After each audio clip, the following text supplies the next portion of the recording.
नमो अर्हन्ताण। नमो सिद्धाणं। नमो आयरीयाणम्।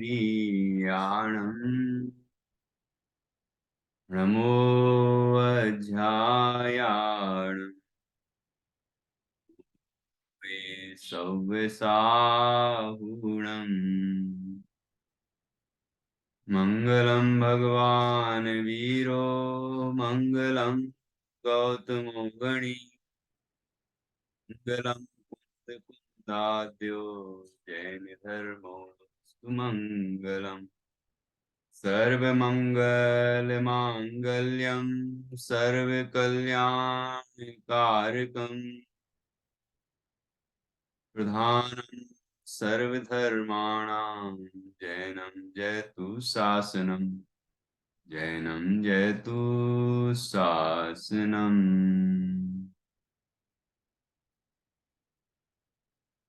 विश्वप्रकाशि महिमान् ममानमेकम्। ॐ अक्षराद्यखिलवाङ्मय हेतुभूतम्। यं शङ्करं सुगतमीशमनीषमाहु। अर्हन्तमुदितमहं नमामि।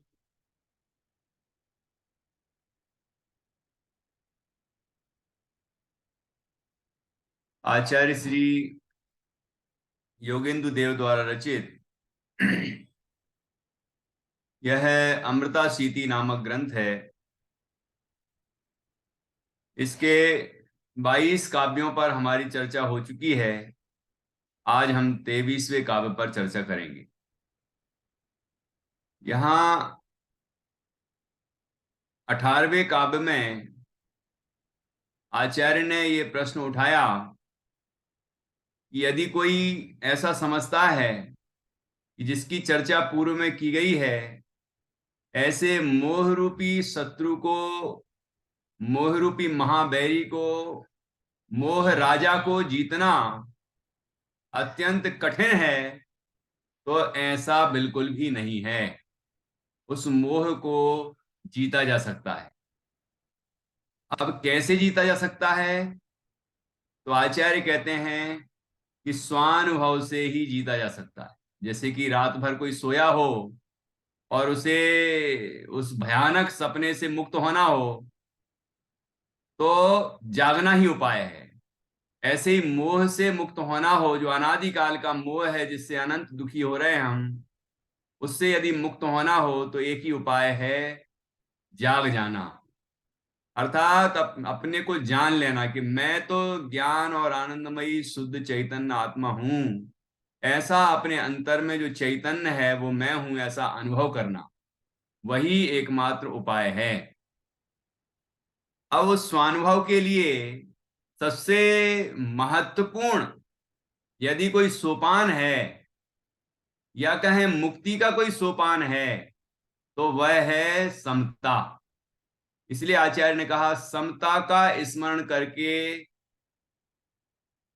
इस मोह से मुक्त होने का प्रारंभ करें। क्योंकि जैसे ही समता का स्मरण करते हैं हम, और समता समता अंतर में आती है, जैसे ही समता आती है वैसे ही मोह भाग जाता है। और मोह की जो सेना है वो भी भाग जाती है। मतलब काम, क्रोध, मद, मोह आदि जितने भी विकार हैं, सब सब समाप्त हो जाते हैं। ठीक है। तो समता की महिमा आचार्य ने 19वें काव्य से लेकर यहाँ अभी 22वें काव्य तक की है, और भी आगे चल रही है। तो समता अर्थात साम भाव, समता अर्थात चारित्र, समता का अर्थ मोह क्षोभ से रहित परिणाम। जैसे कि प्रवचन सार जी की 7वीं गाथा में मोह क्षोभ विहीना, इस तरह से मोह क्षोभ से रहित परिणाम वह समता है, ऐसा वहां कहा है। तो मोह में आ गया दर्शन मोह, और क्षोभ में आ गया चारित्र मोह। अर्थात शरीर आदि पर पदार्थों में एकत्व आदि की मिथ्या बुद्धियां, और राग द्वेष के परिणाम। राग द्वेष में सभी क्रोधादि विकारी परिणाम, काम क्रोध के परिणाम सब आ गए। तो ये सारे विकार, ये मोह और क्षोभ में आ जाते हैं। इन सब का अभाव वो समता है, वो साम भाव है।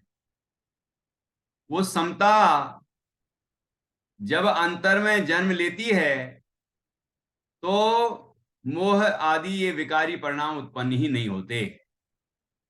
काम का यहाँ पर बहुत भयानक चित्रण किया कि काम भाव कैसे पूरे विश्व को जीत लेता है, लेकिन ऐसे काम भाव का भी समता भाव उत्पन्न होते ही अभाव हो जाता। तो समता की ये महिमा बताई। अब समता के यहां पर दो दृष्टिकोण से भेद बताए, एक निश्चय समता और एक व्यवहार समता। निश्चय समता क्या कही कि निज शुद्ध चैतन्य स्वरूप की श्रद्धा और ज्ञान पूर्वक उसमें लीनता, अर्थात निज स्वरूप की अनुभूति, स्वानुभूति, शुद्धोपयोग, वही निश्चय समता है। और व्यवहार समता, समता क्या है कि महल और शमशान में समता, अर्थात समान भाव। अर्थात महल में राग नहीं और शमशान में द्वेष नहीं, अनुकूलताओं में राग नहीं, प्रतिकूलताओं में द्वेष नहीं, स्वस्थ दशा में राग नहीं, अस्वस्थ दशा में द्वेष नहीं। ठीक है, संसार में जो भी हो रहा है उसमें जहां अनुकूल हो रहा है उसमें राग नहीं, और जो प्रतिकूल हो रहा है उसमें द्वेष नहीं। वन उपवन प्रासाद कुटी में नहीं खेद में नहीं ममता हो, इसका नाम है समता। ठीक है, ये व्यवहार से समता है। जब अंतर की निश्चय समता प्रकट होती है तो ये व्यवहार समता भी उस जीव के जीवन में होती है। ठीक है, ऐसी समता की यहां पर महिमा बताई गई है। अब यहां आगे कहा है कि वह समता ही सुख का एकमात्र साधन है। यदि जीव को अनादिकाल के सभी दुखों को समाप्त करना है और सच्चा सुख प्रकट करना है तो अपने अंदर समता भाव को प्रकट करना होगा। देखिए, हमने अनादिकाल से कषायों का अभ्यास किया है, क्रोध का अभ्यास किया है, बात बात में क्रोध कर लेते हैं। लोग कहते हैं क्रोध करे बिना तो काम नहीं होता हमारा, गुस्सा तो करना ही पड़ता है। ये क्रोध का अभ्यास है। काम का अभ्यास करते हैं, अहंकार का अभ्यास करते हैं, लोभ का अभ्यास करते हैं, कंजूसी का अभ्यास करते हैं। लोभ, लोभ का ही एक रूप है कंजूसी। लोभ का ही एक रूप है जैसे हम कहते हैं बचाना कोई चीज को। ठीक है, जहां अनावश्यक हो रहा है खर्च वो तो बचाना, वो तो ठीक है। अनावश्यक खर्च करना, अनावश्यक चीजों का प्रयोग करना, अनावश्यक जल बहाना, ये सब अनर्थ दंड पाप है, लेकिन उससे बचना चाहिए। ठीक है, लेकिन कंजूस प्रवृत्ति अलग चीज की, अलग तरह की है वो। ठीक है, मतलब जो मन में क्लेश करके वो चीज छूट रही है तो ऐसा लगे जैसे पता नहीं हमारे प्राण छूट रहे हैं। इस तरह का जो परिणाम है वो कंजूसी है, और वो लोभ का ही रूप है। और एक है तृष्णा, ये भी लोभ का ही रूप है कि और मिल जाए और मिल जाए और मिल जाए, तो दूसरे चीज, नई नई चीज तो मिल जाए, ये भी मिल जाए, ये भी मिल जाए, ये भी मिल जाए, लेकिन जो हमारे पास है वो छूट ना जाए। कई लोग तो कचरे को भी इकट्ठा करते जाते हैं कि वो ना छूट जाए। भाई ये कभी तो काम आएगा, चलो इधर रख दो, स्टोर रूम में रख दो, ये भी रख दो, ये भी रख दो, ये भी रख दो, ये भी रख दो। ये क्या है? ये भी लोभ का ही परिणाम है। तो हमने इसका अनादि से अभ्यास किया है, मायाचारी का अभ्यास किया, ऐसा अभ्यास किया कि अंदर में विकृति हो रही है और बाहर में नहीं दिखे, तो हम उसका अभ्यास करते हैं। तो ये कहलाता मायाचारी का अभ्यास। तो ऐसे कसायों का तो हमने अनादिकाल से अभ्यास किया है, लेकिन समता का अभ्यास नहीं किया, शुद्धोपयोग का अभ्यास नहीं किया, स्वानुभव का अभ्यास नहीं किया। ठीक है, तत्वाभ्यास, देखो हमने कहा ना तत्व का अभ्यास किया। अब तत्वाभ्यास का मतलब क्या समझते हैं हम? कि हमने खूब जिनवाणी सुनी, हमने खूब जिनवाणी पढ़ी, इसका ही नाम तत्वाभ्यास है क्या? कि वो प्रयोग में कितनी आई। जैसे हमने स्वानुभव की खूब चर्चा की, लेकिन स्वानुभव के लिए प्रयत्न कितना किया हमने? क्या हमने स्वानुभव के लिए अभ्यास किया है? क्या हमने अंदर में जो ज्ञान ज्ञान ज्ञान ज्ञान ज्ञान ज्ञान ज्ञान हो रहा है, उस ज्ञान को महसूस करने की कोशिश की कि ये ज्ञान जो हो रहा है यही मैं हूं, ये ज्ञानमयी सत्ता ही मैं हूं, मेरी चैतन्य सत्ता है। ऐसा क्या अंदर अभ्यास किया है? यदि नहीं किया है तो केवल पढ़ने को, केवल सुनने को या केवल सुनाने को अभ्यास नहीं कहते। ठीक है, ये तो अनादि से चल रहा है। लेकिन असली अभ्यास है अंतर का अभ्यास। जब क्रोध के प्रसंग बने तो क्रोध ना करे, मतलब करे ना का मतलब दिखे बस नहीं, ऐसा नहीं, अंदर में आए ही नहीं। प्रतिकूल संयोगों में क्रोधित होकर संसार बढ़ाया है, तो प्रतिकूलताओं के होने पर जब क्रोध उत्पन्न ना हो, है ना, तो ये अभ्यास करना है। ऐसे ही क्रोध मान माया लोभ का जो अभ्यास किया, अब हम क्षमा मार्दव आर्जव सौ सत्य संयम तप त्याग अकिंचन ब्रह्मचर्य का अभ्यास करें। यदि हम इनका अभ्यास करेंगे तो ये अंदर में आएंगे, हमारे अंदर प्रकट होंगे, इनकी वृद्धि होगी। ठीक है ना, जितना हमने अनादिकाल से कसाओं का अभ्यास किया है, यदि हम अब समता का अभ्यास करेंगे तो निश्चित रूप से सुख की प्राप्ति होगी। तो यहां पर यही बात कही गई है। देखिए, चारित्र की आराधना के बिना सुख प्राप्त नहीं हो सकता, यह बतलाते। अब यहां हम श्लोक पढ़ेंगे। वांछा सुखे यदि सखे तद में तद वै मीनाहम धर्माद्रिते भवति सोऽपि न यावदेते रागादयस्तदशनं समतात एव तस्माद्विधेहि हृदि तां सततं सुखाय। वांछा सुखे यदि सखे, सखे हे सखे, हे मित्र। कितने कोमल शब्द का प्रयोग कर रहे हैं आचार्य। ये ध्यान का ग्रंथ, इसमें स्वानुभव का अभ्यास कराया, ध्यान आत्म ध्यान का अभ्यास कराया है। और आत्म ध्यान के लिए, स्वानुभव के लिए समता पहला सोपान। ठीक है, इसलिए समता की महिमा गाई जा रही है। समता का अभ्यास करें, सामायिक में समता महत्वपूर्ण है कि नहीं है? तो हे सखे यदि सुखे वांछा, यदि तुम्हारी सुख में वांछा है, मतलब तुम सुख चाहते हो, तो क्या करो? तद एव एमी न अहम। क्या अर्थ हुआ? कि तत् वह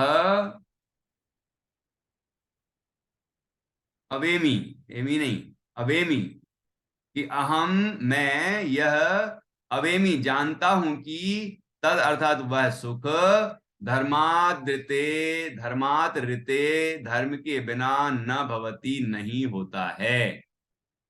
कहा तद तद तत् अवेमी जानता हूं, अवेमी वह जानता हूं, वह मतलब सुख, जिस सुख की बात पहले कही, वह सुख न अहम, कि मैं वह सुख जानता हूं।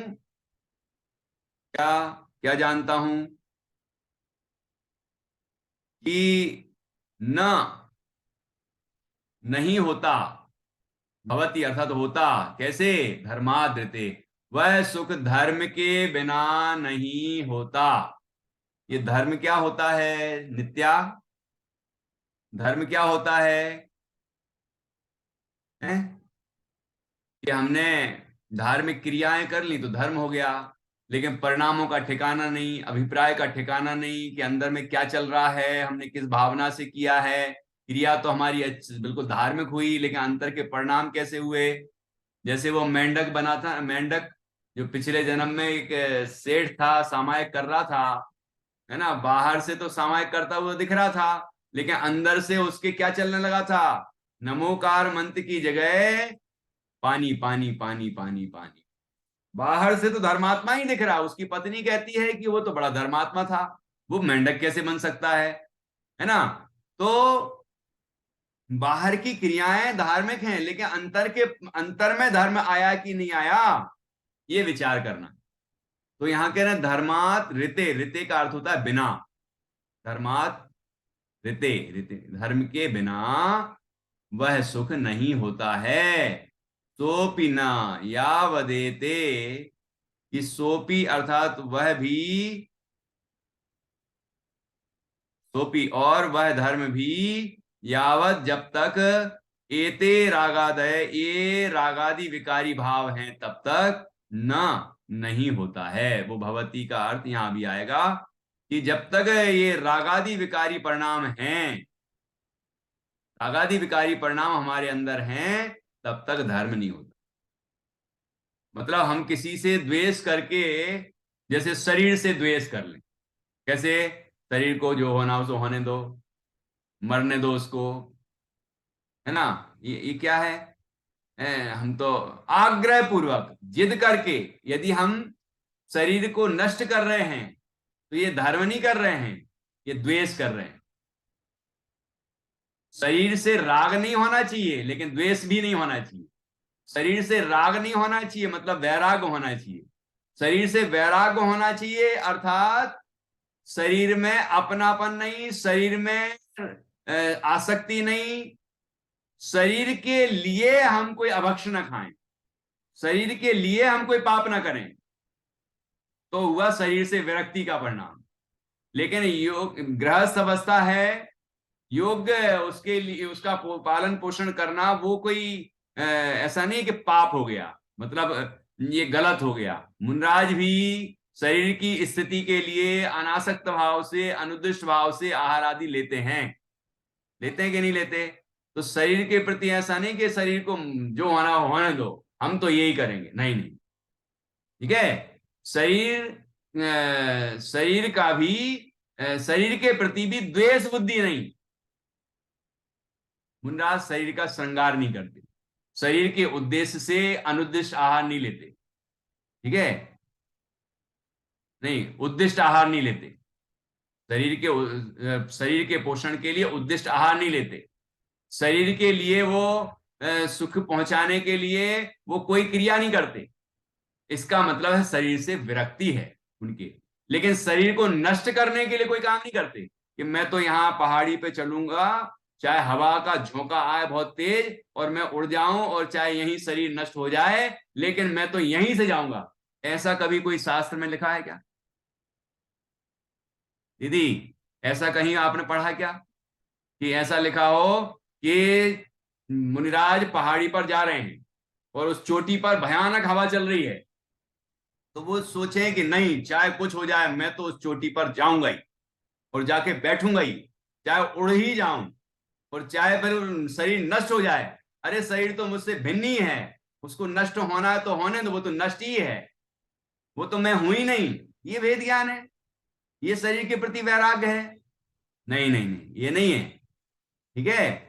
सही, वहां वो नहीं जाएंगे। हाँ बैठे होंगे पहले से, उस चोटी पर बैठे होंगे यदि, और फिर भयानक तूफान भी आ जाए तो हिलेंगे भी नहीं, चाहे उड़ जाए शरीर, चाहे शरीर नष्ट हो जाए। इसको कहते हैं शरीर के प्रति विरक्ति, और उसको कहते हैं शरीर के प्रति द्वेष। मतलब अंतर समझना। ऐसे हमने सोचा चाहे कुछ हो जाए हम तो शरीर आज से खाना पीना सब बंद, आज तक तो अभ्यास किया नहीं है, 10 दिन में एक आसन तो ढंग से कर नहीं पाते हैं, और यहाँ एकदम चाहे कुछ हो जाए शरीर का मैं तो खाऊंगा ही नहीं, और 2-4 दिन में कमजोर हो गया, हाय हाय होने लगा, फिर भी नहीं खाऊंगा, और फिर पता नहीं क्या होने लगा, और फिर चल बसे। ये क्या त्याग है? ये शरीर से विरक्ति है, ये शरीर से द्वेष बुद्धि है। शरीर भी पुद्गल द्रव्य है, और किसी भी द्रव्य के प्रति द्वेष भाव होना वो अशुभ भाव है, और राग होना, यदि विषयों से राग है तो अशुभ भाव है ना, और धर्मानुराग होना वह शुभ भाव है। तो किसी के प्रति भी राग देश वह असमता भाव है, ठीक है, और राग देश का अभाव वह समता भाव है, और वह स्वभाव के अवलंबन से ही होती है। ख्याल में आया कि नहीं आया? तो यहां पर जो बात कही गई है बहुत महत्वपूर्ण है कि ये धर्म। मुनिराज के लिए भी कहा ना हाँ टोडरमल जी ने, कि कोई हाँ, भी क्रिया को खींचतान करके नहीं करते, बिल्कुल, खींच के नहीं करना, खींच के कोई नहीं करेंगे। खींच के नहीं करना है। ठीक है, मतलब हम धर्म के स्वरूप को अच्छी तरह से समझें। ठीक है ना। देखिए अभी और आगे बढ़ते हैं, फिर और बातें समझ में आएंगी, हम प्रासंगिक चर्चा भी करें।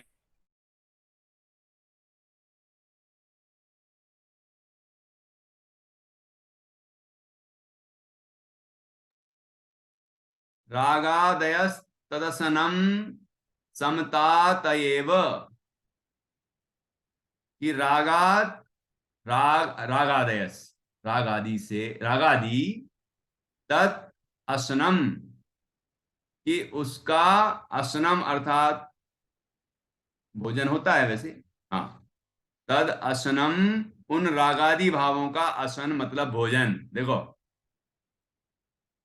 इसका मतलब यहाँ पर भक्षण का मतलब लिखा है विनाश, मतलब ग्रहण, रागादि भाव का सेवन करना नहीं है यार, बल्कि भक्षण करना मतलब उसको नष्ट करना, क्योंकि समता भाव का अर्थ है कि उस उन वो रागादि विकारी परिणाम है उनका विनाश ही समता एव, समता से ही, समतातः, समतात में हलंत होती ता में तो भी अर्थ वही निकलता, और विसर्ग होती तो भी वही निकलता, यहाँ विसर्ग है। समतात एव, समता से ही होता है, कि वह रागादि का भक्षण मतलब रागादि का अभाव, यहाँ भक्षण का मतलब सेवन करना नहीं, कि रागादि विकारी भाव रूप परिणमन कर, उसका तो निषेध करा है।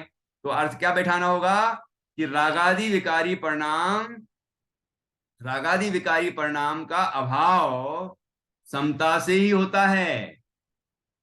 ठीक है, समता भाव अंतर में प्रकट करेंगे तो ही रागादि भाव का अभाव होगा।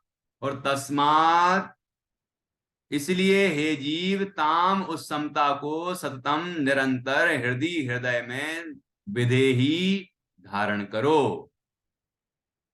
तस्मात विधेही हृदय ताम समतम सततम सुखाय, सुखाय अर्थात सुख की प्राप्ति के लिए निरंतर, सततम निरंतर, ताम उस समता को, हृदय अर्थात हृदय में, विधेयी अर्थात धारण करो।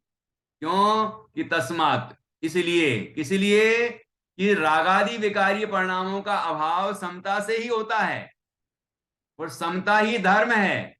धर्म के बिना रागादि विकारी भावों का अभाव नहीं होता, और रागादि विकारी भावों का अभाव हुए बिना सुख की प्राप्ति नहीं होती।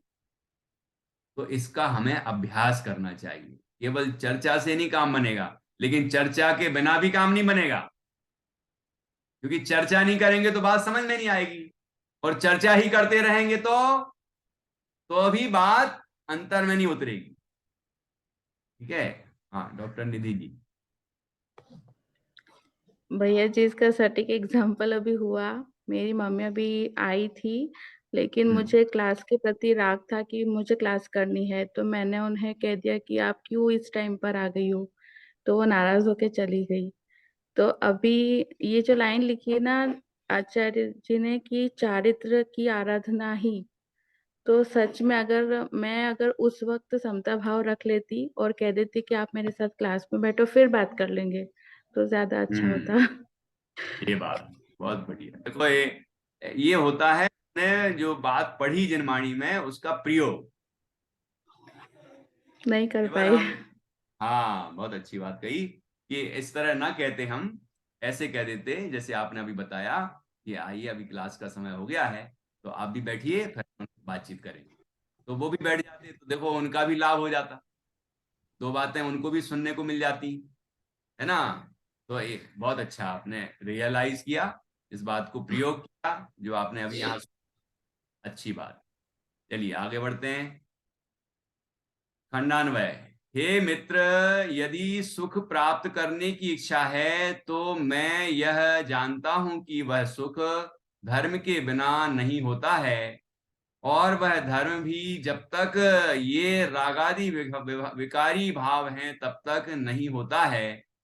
उन रागादि भावों का भक्षण अर्थात विनाश समता से ही होता है। इसलिए हे जीव, उस समता को निरंतर हृदय में धारण करो। हिंदी अनुवाद टीका, कन्नड़ टीका का। हे अरे मित्र, सुख में यदि इच्छा हुई है, मतलब सुख प्राप्त करना चाहते हो, तो वह सुख रत्नत्रयात्मक धर्म की प्राप्ति के बिना प्राप्त नहीं होता, नहीं हो सकता है। मैं यह जानता हूं। आचार्य कह रहे हैं कि मैं ये जानता हूं अच्छी तरह, और यहां तक जो स्वाध्याय करता हुआ जीव आया है वो भी ये बात समझ गया है कि धर्म के बिना ये चीज सुख की उपलब्धि नहीं होती। और जब तक वे रागादिक समाप्त नहीं होते तब तक धर्म की प्राप्ति नहीं हो सकती। देखो क्रम, यदि सुख प्राप्त करना चाहते हो तो धर्म के बिना रागादि की, धर्म के बिना सुख की प्राप्ति नहीं होती। सुख की प्राप्ति धर्म के बिना नहीं होती, और धर्म की प्राप्ति रागादि के अभाव बिना नहीं होती। मतलब रागादि का अभाव होगा तो ही धर्म प्रकट होगा, और इन रागादिकों का विनाश समता से ही होगा। इस कारण से देखो, बहुत महत्वपूर्ण बिंदु, स्वानुभूति जनित सुख के लिए निरंतर इस समता को मन में धारण करो।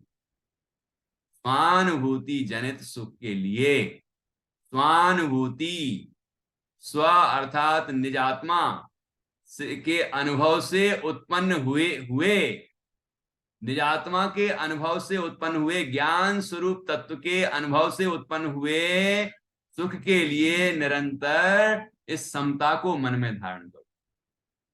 ठीक है, स्वानुभूति जनित सुख पाना है तो क्या करना होगा?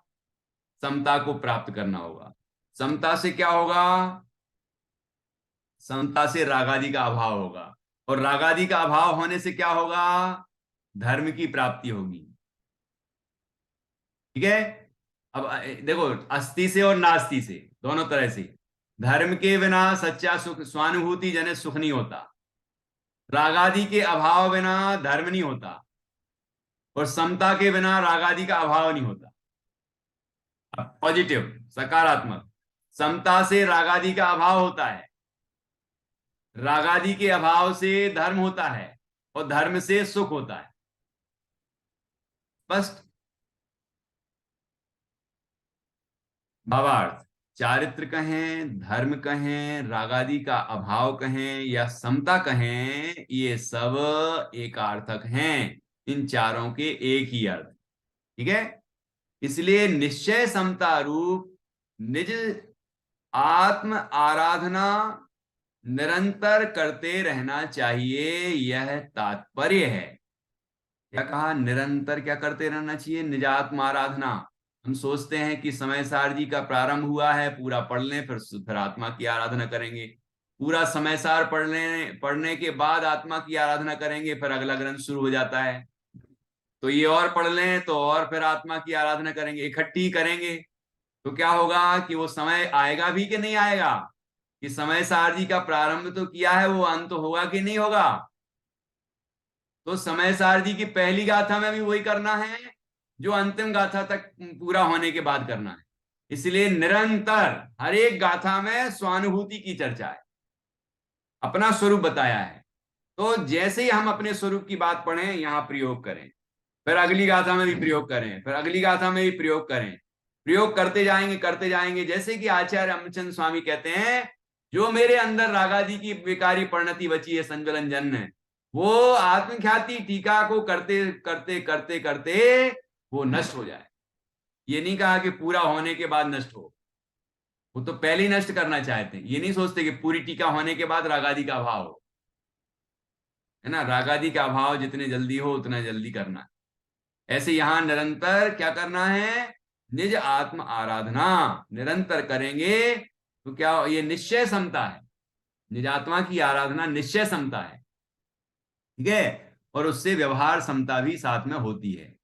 तो इसलिए निश्चय समता रूप निजात्मा आराधना निरंतर करते रहना चाहिए, यह तात्पर्य है। टिप्पणी या विशेष, प्रस्तुत पद में आचार्य समता के महत्व पर पुनः प्रकारांतर से प्रकाश डाल रहे हैं। लोगों को लगता है कि निजात्मा का अनुभव या शुद्धोपयोग रूप समता की आराधना मात्र से तो काम नहीं चल जाएगा, चारित्र की शुद्धि व रागादि के अभाव के लिए भी तो कुछ करना पड़ेगा ना।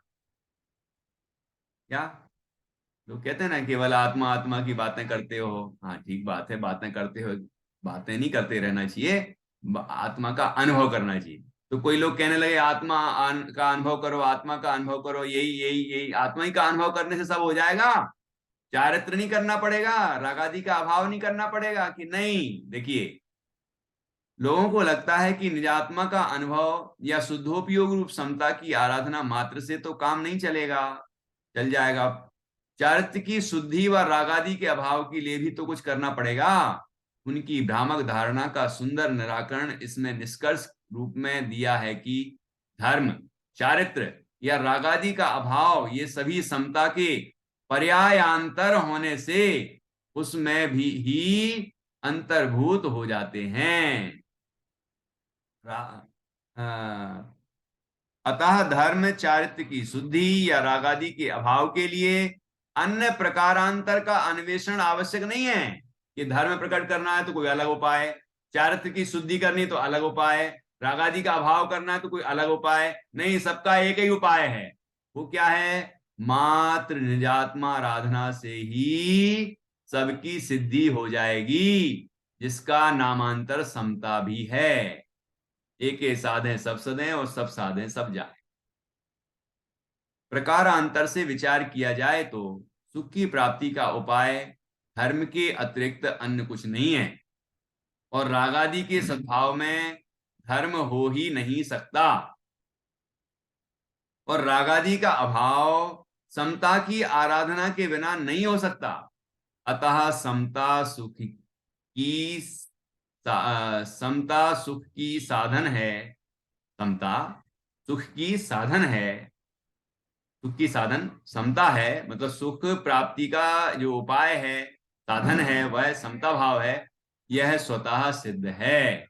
इस प्रकार से यहाँ समता की महिमा गाई। आगे देखिए, समता की आराधना करने वाले साधकों को केवल ज्ञान अथवा अरहंत अवस्था की प्राप्ति भले ही ना हो पाई हो, परंतु जो सुख उन्हें प्राप्त होता है वह जाति अपेक्षा से केवली के सुख के समान ही माना गया है, तथा उन्हें अल्पकाल में ही कैवल्य या सिद्धत्व की प्राप्ति भी होती है। देखिए, पंचम काल में तो केवल ज्ञान नहीं होता, अरहंत अवस्था नहीं होती, तो फिर समता का अभ्यास करने से क्या लाभ? कि समता का अभ्यास करने का लाभ ये कि समता भाव प्रकट होते ही जितने अंशों में रागादि का अभाव होगा उतने अंशों में धर्म प्रकट होगा, उतने अंशों में ही सुख प्रकट हो जाएगा। और जैसे जैसे समता बढ़ेगी, धर्म बढ़ेगा, रागादि का अभाव बढ़ेगा, है ना, वैसे वैसे सुख की वृद्धि होती जाएगी। और इस काल में नहीं तो आगे आगामी काल में जब जीव फिर जिसको कहते हैं परंपरा से मुक्ति, हमने पंचाशी काय संग्रह में पढ़ा है, ये एक परंपरा का ये भी अर्थ कि अगले जन्मों में उसको यहाँ से स्वर्ग में गया, स्वर्ग से मनुष्य बना, मनुष्य में भी बाहर का चक्रवर्ती आदि कोई विशेष पद, और फिर वहां भी निर्गंथ अवस्था अपना के